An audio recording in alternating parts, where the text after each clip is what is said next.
성도 여러분 안녕하십니까? 오늘은 창세기 39장의 말씀을 본문으로 이 땅의 모든 젊은이들에게 라는 제목으로 말씀을 준비했습니다. 먼저 창세기 39장 5절의 말씀입니다.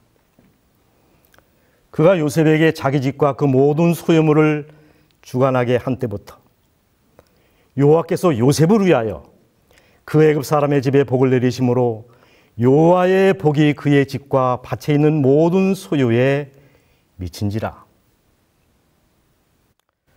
이 80년대 데모가 한창이던 시절 대학가에서는 이런 풍자적인 이야기들이 회자되곤 했습니다. 데모대의 가장 앞에 서면 주동인물, 가운데에 서면 중심인물, 뒤에 서면은 배후 세력, 옆에 서면은 동조 세력. 우리는 도도하게 흐르는 역사의 물줄기 속에서 그 역사와 무관하게 살기란 거의 불가능합니다. 어떤 사람은 역사의 탕류에 휩쓸려 떠내려가고 어떤 사람은 주도적으로 그 물줄기를 돌려놓습니다. 미국의 인구가 약 3억을 헤아린다는데 정작 미국을 주도적으로 이끌어가는 사람은 0.0000525%라는 말이 있습니다. 이렇듯 역사를 주도적으로 이끌어가는 사람을 가리켜 토인비는 창조적인 소수라고 말했습니다. 이 말은 의식 없는 절대 다수보다 의식이 있는 소수가 더 창조적이라는 말입니다. 저는 이 시간 역사의 탕류에 휩쓸리지 않냐고 자신의 삶을 창발적으로 바꿨던 요셉의 얘기를 준비했습니다. 요셉의 일생은 그가 입었던 옷으로 요약될 수 있을 것입니다.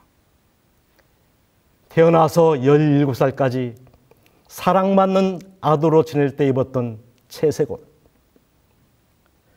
그리고 17살부터 27살까지 형들의 미움을 받아 애굽의 종으로 팔려가기까지 입었던 노예옷, 그리고 27세에서 30세까지 보디발의 집에서 유혹을 물리친 결과로 입었던 죄수복, 그리고 30세 이후에 그가 숨을 거두기까지 하나님의 은혜로 마침내 총리가 되어 입었던 영광의 관복. 그는 17년 동안 채석옷을 입었고 10년 동안 노예의 옷을 입었고 3년 동안 죄수복, 80년 동안은 총리의 관복을 입고 살았습니다. 그러나 요셉은 어떤 환경, 어떤 처지, 어떤 옷을 입고 있었든지 그의 믿음에는 흔들림이 없었습니다. 요셉이 어떤 사람이었는가? 견고한 믿음을 가진 믿음의 영웅이었습니다. 이 금속에 갇히는 불 속에 들어가면 알게 되고 그 나무의 본질은 서리가 내릴 때 나타나게 되어 있습니다. 그러나 사람의 가치는 시련을 당할 때 나타나고 합니다. 여러분, 사랑받던 아들의 자리에서 급전직하 하루아침에 노예로 팔려간 요셉. 어떤 주석가는 이렇게 그 당시에 요셉의 환경을 주석했습니다. 당시 애굽에서 요셉보다 더 처량하고 불쌍한 사람은 없었다. 노예로서 태어나는 것은 차라리 죽는 게 낫다는 말이 있었습니다. 사실 이쯤 되면 사람들은 이것들을 다 포기하고 현실과 타협하여 적당히 사는 길을 선택합니다. 그러나 요셉은 달랐습니다. 그는 자신을 완전히 여호와께 헌신하고 하나님께서 그가 유랑하는 땅에서도 그와 함께 계시기를 열렬히 기도하였다. 그리고 어떤 환경에 처하더라도 한우랑의 시민답게 행동하여 하나님께 충성을 다하리라는 고결한 결심으로 그의 영혼은 감동되었다. 이 하루의 경험이 요셉의 생애의 전환점이 되었다라고 했습니다. 우리는 평생을 살아오면서 요셉과 같은 그와 같은 위대한 결심을 한 번도 세워보지 못하고 비루하게 인생을 살다가 허무하게 지는 군상들이 우리 중에 얼마나 많습니까? 그러나 요셉은 달랐습니다. 죽은 고래는 떠내려가지만 상송사리는 그 물길을 거슬러 위로 올라가듯이 요셉은 하나님께 뜻을 정하고 운명의 탕류를 거슬러 올라갔습니다. 그러므로 여러분, 요셉처럼 환경의 노예가 되지 말고 환경의 지배자가 되십시오. 역사의 제물이 되지 말고 요셉과 같은 믿음으로 역사의 주인공으로 앞서 나가시기를 간절히 바랍니다. 두 번째, 이 요셉은 용서의 사람입니다. 사실 그가 총리 대신이 된 후에 꼭 손봐야 할 사람들이 몇 있었습니다. 첫 번째는 보디발과 그의 아내입니다. 아마 요셉이 총리가 되었을 때 가장 두려워 떨었던 사람은 아마 보디발 부부였을 것입니다. 전세는 역전되었고 그들의 목숨은 요셉의 손에 달려 있었습니다.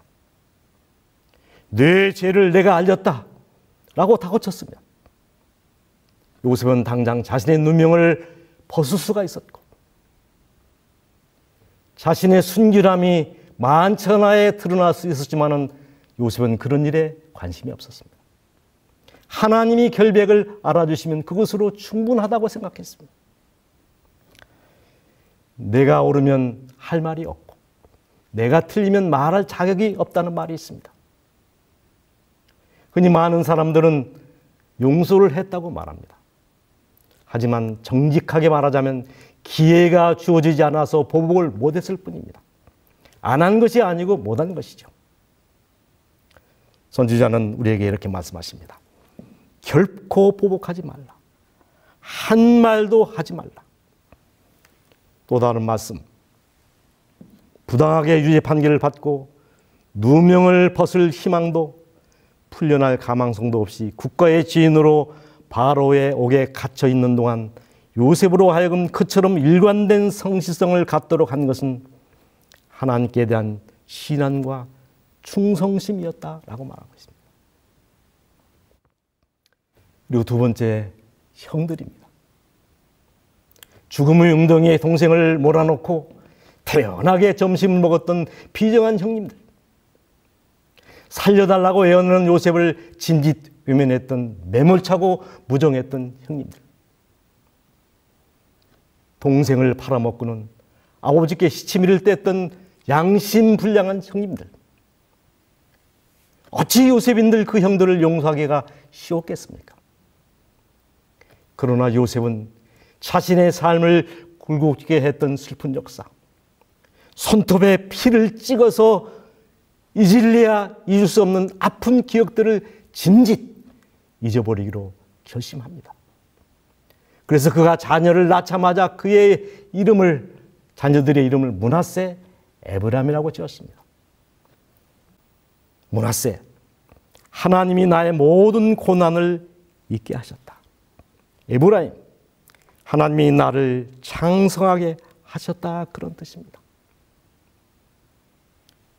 섭섭한 것은 다 잊고 축복받은 것만을 기억하겠다는 거룩한 다짐이었습니다. 이 요셉이 형들을 만났을 때의 광경을 성경은 놓치지 않고 이렇게 기록합니다. 당신들이 나를 이곳에 팔았으므로 근심하지 마소서, 한탄하지 마소서. 하나님이 생명을 구원하시려고 나를 당신들 앞서 보내었나이다. 하나님이 큰 구원으로 당신의 생명을 보존하고 당신들의 후손을 세상에 두시려고 나를 당신들 앞서 보내셨나니 그런즉 나를 이리로 보낸 자는 당신들이 아니요 하나님이시라 하나. 하나님이 나로 바로의 아비로 삼으시며 그 온 집의 주를 삼으시며 애굽 온 땅의 치리자를 삼으셨나이다. 15절, 요셉이 또 형들과 입맞추며 안고 우니 형들이 이제야 요셉과 말하니라. 여러분, 이때 이 눈물은 결코 원한의 눈물, 섭섭함의 눈물이 아니었습니다. 20년간 참아온 그리움의 눈물이었습니다. 형님들에 대한 복수의 마음은 이미 그리움으로 변해 있었고 섭섭함은 사랑으로, 원하는 연민의 정으로 바뀌어져 있었습니다. 형님들이 나를 이곳에 팔았으므로 근심하지 마소서, 한탄하지 마소서. 하나님이 생명을 구하시려고 나를 당신들 앞서 보내었나이다.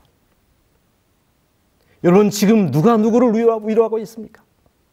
형님들이 나를 팔았으므로 내가 총리 대신이 되었고, 우리 가족을 구원하기 위해 형님들을 통해서 나를 애굽에 먼저 보내신 것입니다. 여러분, 얼마나 아름다운 해석입니까? 30세 먹은 요셉의 마음이 이렇게 넓을 줄이야. 여러분, 과연 애굽의 총리가 될 만한 인격을 가졌습니까? 만일 그대가 한 가지 잘못을 범하고 그들이 20개를 범했다 할지라도 그대가 도충한 가해자인 것처럼 그 한 가지 잘못을 먼저 고백하라. 그대의 마음이 하나님의 성령의 영향 아래서 부드러워지게 한 다음 그들의 손을 잡고 나를 용서해 주시겠습니까? 내가 당신에게 바른 생각을 하지 못했습니다. 나는 모든 잘못을 바로잡아서 하늘책에 내게 대하여 불리한 것이 기록되지 않기를 원합니다. 라고 말하라. 그대 생각에 이런 부탁을 물리칠 사람이 있겠는가? 악몽로 봤던 아프리카 한 추장이 예수님을 개인의 구주로 영접하고 침례를 받게 되었답니다. 참 기쁜 일이죠. 목사님이 시문을 하면서 물었습니다. 권했습니다. 이제는 모든 사람을 사랑하되 원수까지도 사랑해야 됩니다. 이것이 하나님의 명령입니다. 그때 추장이 자랑스럽게 말했습니다. 목사님, 저에게는 원수가 한 사람도 없습니다. 예? 어떻게 그런 일이 가능했습니까? 추장이 대답했습니다. 예, 목사님, 있었는데 다 죽였습니다. 여러분, 이쯤 되면 침례를 취소해야 되는 건 아닙니까? 기독교인 사전에는 원수라는 단어가 없습니다. 하나님은 우리에게 원수 갚을 권리를 주신 적이 없습니다. 사랑하고 용서할 의무만 주셨습니다. 원수 갚는 것이 내게 있으니 내가 갚으리라. 세 번째, 이 요셉은 순결의 사람이었습니다.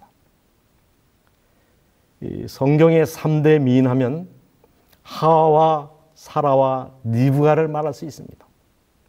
특별히 리브가에 대하여 성경은 말하기를 그 소녀는 보기에 심히 아리따고 지금까지 남자가 가까이 하지 아니한 처녀더라. 여러분, 남자를 가까이 아니한 처녀가 더 훌륭합니까? 남자가 가까이 하지 아니한 처녀가 더 훌륭합니까? 전자입니까? 후자입니까? 저는 후자라고 생각합니다. 남자가 감히 가까이 하지 못할 만큼 정결한 처녀. 이런 말이 있습니다.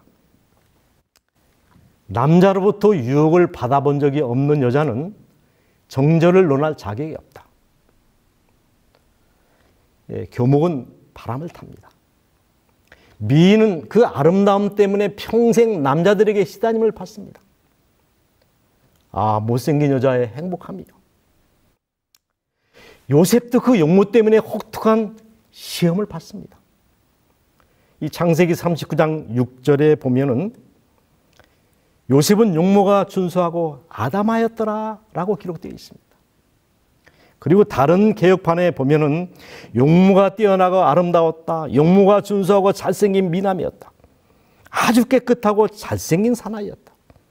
건장하고 잘생긴 미남이었다. 용모가 수려하고 잘생겼더라. 보디발은 애굽의 시운 대장입니다. 여러분, 대장은 아무나 되는 것이 아닙니다. 그리고 그냥 대장이 아니라 시위대장입니다. 아마 지금으로 말하면 비서실장쯤 아니면 경호실장. 잘생긴 남자입니다. 애굽에서 제일 잘생긴 상남자입니다. 그런데 보디발의 아내가 요셉과 자기 남편을 세워놓고 보니 요셉이 대장이고 자기 남편은 쫄병으로 보였다는 거예요. 요셉이 훨씬 더 미남이고 잘났더라, 그 말입니다. 오죽했으면 이 보디발의 아내가 요셉을 바라보며 사과를 깎다가 정신이 나가버려서 자기도 모르는 사이에 손등을 깎았다는 말이 있습니다. 여러분, 보디발의 아내는 매우 집요하게 요셉을 유혹하기 시작했습니다. 언제입니까? 요셉의 나이 27살. 가만히 있어도 이성이 그리운 나이입니다. 은밀한 시간에 요셉이 심우하니 그 집에 들어갔더니 그 집 사람들은 하나도 거기 없었더라. 지속적으로 유혹했습니다. 여인이 날마다 청하였으니. 여러분, 이 애굽에는 3가지 농기구가 있었다고 합니다. 소리 없는 농기구, 삽이나 괭이나 낫을 가리키죠. 소리를 내는 농기구, 소나 말 같은 짐승들입니다. 말하는 농기구, 노예를 가리킵니다. 사람 위에 사람 없고 사람 밑에 사람 없다라는 말이 있지만 애굽에서는 안 통하는 속담입니다. 노예는 사람이 아니었습니다. 주인의 소모품 정도, 생사의 모든 여탈권이 주인에게 있었습니다. 요셉은 저항의 결과가 어떻게 되리라는 것을 잘 알고 있었다. 한편에는 은폐와 총애와 보상이 있고 다른 편에는 수치와 투옥과 죽음이 있었다. 거절하면 죽는 것입니다. 한 사람도 그 현장을 보는 사람이 없었습니다. 한편에는 죽음, 한편에는 은밀한 쾌락과 신분의 상승. 그의 장래의 전생애가 일순간의 결정에 달려 있었다. 원칙을 어길 것인가? 여전히 하나님께 충실할 것인가? 천사들은 말할 수 없는 관심을 가지고 말로 표현할 수 없이 염려하면서 이 광경을 바라보았습니다. 이때 요셉의 믿음이 나타납니다. 그러나 요셉은 맨 먼저 하나님을 생각하였다. 그리고 이렇게 부르짖습니다. 내가 어찌 이 큰 악을 행하여 하나님께 득지하리이까? 여러분, 이 요셉이 이런 매혹적이고 매우 맹렬한 유혹을 물리칠 수 있었던 비결이 무엇이었습니까? 그의 주위에는 눈에 보이고 귀에 들리는 숱한 죄악들이 들려 있었으나 그는 보지도 듣지도 못한 사람처럼 생애했다. 그의 생각은 금지된 문제들의 주변에 머뭇거리지 않았다. 요셉은 보디발의 아내로부터 유혹을 받던 7년 동안 매일 금식했다는 기록이 있습니다. 그렇다면 요셉의 승리의 비결은 발작적인 승리가 아니라 매일매일 하나님 앞에서 자신을 지켜온 순결의 승리였습니다. 여러분, 썩은 나무에는 조각할 수 없다는 말이 있습니다. 하나님은 순결한 사람을 쓰십니다. 이런 말이 있습니다. 만약 남자들이 눈빛으로 여자를 임신시킬 수 있다면 세상에 있는 모든 여자들은 임산부가 되어 있을 것이다. 얼마나 두려운 말씀입니까?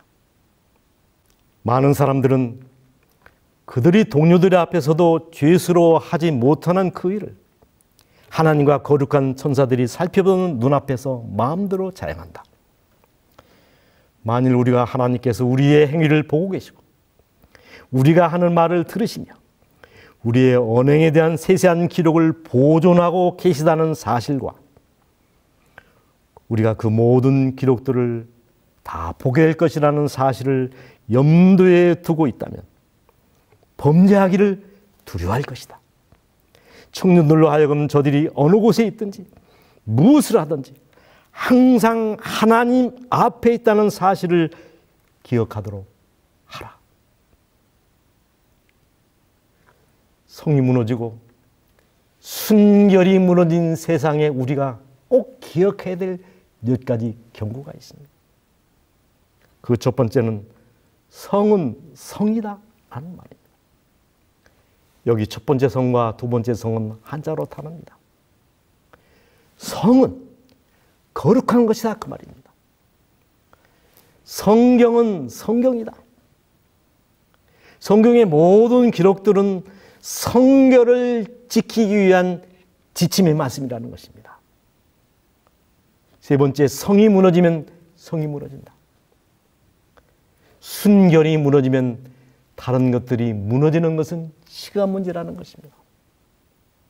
그러므로 오늘부터 여러분 순결하기로 결심하시기 바랍니다. 그래야 하나님이 쓰십니다. 그리고 마지막 네 번째, 요셉은 참으로 성실의 사람이었습니다. 비록 부당하게 대접을 받았을지라도 요셉은 자신이 처한 환경을 가장 좋은 곳으로 만들었다. 요셉은 환경을 탓하는 사람이 아니었습니다. 그런 요셉을 하나님께서 어떻게 축복하셨는지 오늘 본문의 말씀입니다. 그가 요셉에게 자기 집과 그의 모든 소유물을 주관하게 한 때부터 여호와께서 요셉을 위하여 요셉 때문에 그 애굽 사람의 집에 복을 내리심으로 여호와의 복이 그의 집과 밭에 있는 모든 소유에 미친지라 그랬습니다. 저는 이 말씀 중에서 특히 요셉을 위하여라는 말을 중화하고 싶습니다. 요셉을 위하여. 요셉 때문에. 여러분 7년의 흉년과 7년의 풍년이 왜 이어왔습니까? 요셉을 위하여. 요셉 때문에. 어떤 주석가는 이렇게 주석을 했습니다. 하나님은 요셉을 옥에서 구원하기 위하여, 요셉을 지도자로 세우기 위하여 세상의 역사를 바꾸시며까지 요셉을 사랑하셨다. 여러분 애굽의 7년의 풍년이 들고 7년의 흉년이 왜 들었다고요? 요셉을 세우기 위하여, 요셉을 축복하기 위하여. 하나님은 애굽에 있는 모든 보화, 애굽에 있는 모든 동식물, 애굽에 있는 모든 백성, 아니 애굽 전체와 요셉 한 사람을 바꿀 마음이 없었다고 했습니다. 하나님은 애굽 전체보다 요셉 한 사람을 더 사랑하셨다. 그러므로 성도 여러분, 하늘은 오늘 또 애타게 사람을 찾고 있다는 사실을 기억하시기 바랍니다. 어떤 사람입니까? 매매되지 않는 사람, 심령이 진실하고 정직한 사람, 죄를 그대로 죄라고 부르기를 두려워하지 않는 사람, 마치 나침반의 바늘이 틀림없이 남북을 가리키듯이 양심이 그 의무에 충실한 사람, 비록 하늘이 무너질지라도 옳은 일을 위하여 굳게 서는 그런 사람들이다. 요셉과 같은 사람을 말합니다. 여러분, 홍수가 나면 온 세상이 물천지가 되지만 정작 마실 물이 부족하듯이 세상에 넘쳐나는 것이 사람이지만 쓸만한 사람이 없다는 것입니다. 바로 이런 인물의 난 시대에 세상의 역사를 바꾸시면서까지 사랑하시던 요셉, 세상의 모든 백성, 모든 보아, 아니 세상 전체와 바꿀 수 없는 가치를 지닌 요셉처럼 하나님 앞에 가치를 지닌 존귀한 존재로 사시기로 결심하지 않으시겠습니까? 영혼을 죄로 더럽히기보다는 빈곤과 비난과 고독 그리고 어떠한 고난도 달게 받기로 선택하라. 수치나 하나님의 율법을 범하는 것보다는 죽음을 택하겠다는 것이 모든 그리스도인의 구호가 되어야 한다. 그 사람의 가치는 순결함의 가치입니다. 말씀을 마치겠습니다.